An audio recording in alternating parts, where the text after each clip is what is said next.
Já, Elías, 5-0 útisigur gegn Frömmurum. Hvernig er tilfinningin eftir þessi frábæru úrslit? Hún er bara mjög góð. Bara ánægilegt að skora aftur eftir smá þurrð, en ég er bara ánægður með liðsheildina í dag og vorum þéttir tilbaka og sköpuðum mikið af færum og settum 5 sem er bara mjög gott.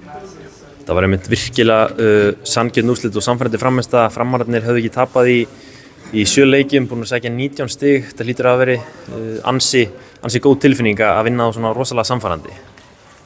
Klárlega, þeir eru með frábært lið og þeir eru búin að vera að spila bara frábærlega í sumar. Þannig við vissum að þetta er erfiður leikur og það er bara svona, við erum bara með það að öfluga liðsheild að leið og við komumst í færi þá einhvern veginn náum við alltaf að skvísa inn 1-2 mörkum, en í kvöld fengum við 5 sem er bara mjög ánægilegt.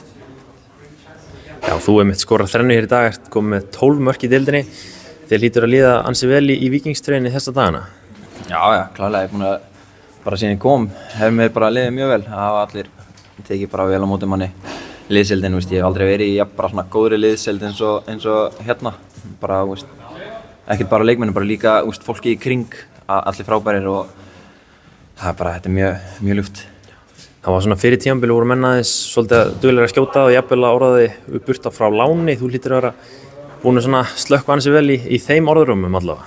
Já, ég held að það sé bara svona gamla fréttir, en ég meina, maður talar á vellinum, þannig það er einu sem ég get gert og ég er bara að reyna að gera mitt besta fyrir liðið og það er að ganga svo far.